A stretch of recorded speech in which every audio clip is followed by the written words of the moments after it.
আসসালামু আলাইকুম প্রিয় দেশবাসী। বর্তমান রাজনৈতিক অঙ্গনে একটি ষড়যন্ত্র চলছে।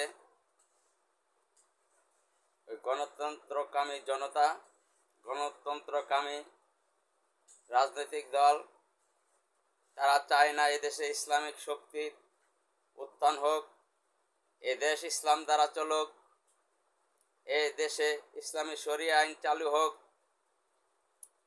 দেশের আলেমরা দেশ পরিচালনা করুক।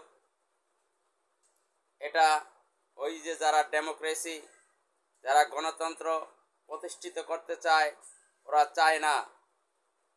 দেশের বুদ্ধিজীবী, সাংবাদিক, মিডিয়াগুলো বেশিরভাগই তারা ইসলাম বিদ্বেষী। তারা চায় না এদেশে ইসলামিক শক্তির উত্থান হোক, এদেশ আলেমরা পরিচালনা করুক, এটা তারা চায় না। কারণ ওই চক্রান্তকারীরা তারা উঠে পড়ে লেগেছে কিভাবে যারা ইসলামিক দলগুলোকে একত্র করতে চায়, তাদের পিছনে লেগেছে কিভাবে তাদেরকে প্রতিরোধ করা যায়, কিভাবে তাদের জোট ভাঙ্গন যায়। এজন্য দেশের সচেতন মহল, ইসলাম প্রিয় মা বোনেরা সচেতন থাকতে হবে।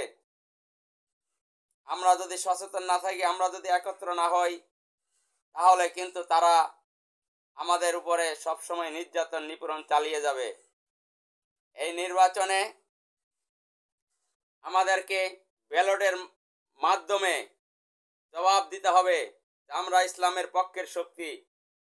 ওই ইসলাম বিদ্বেষীদেরকে এই দেশের রাষ্ট্রীয় ক্ষমতা আর দেয়া যাবে না।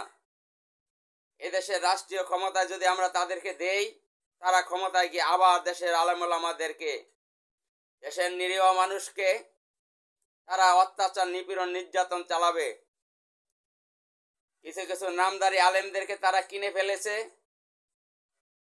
অবশ্য তাদের জনসমর্থন তেমন নাই, কিন্তু তাদেরকে কিনে তারা ইসলামের বিরুদ্ধচারণ করাচ্ছেন। তারা ইসলামের বিপক্ষে তারা বিভিন্ন স্লোগান দেয়। ওরা মুনাফেক গোষ্ঠী। এই মুনাফেক গোষ্ঠীদেরকে থেকে আমাদেরকে সতর্ক থাকতে হবে। তাদেরকে চিহ্নিত করে ফেলছে জাতি, তাদেরকে ইলেকশনের মাধ্যমে জবাব দিবে। এই দেশে ইসলামিক শক্তির উত্থান হোক, ইসলাম ক্ষমতায় যাক, এটা তারা চায় না। কেন চায় না?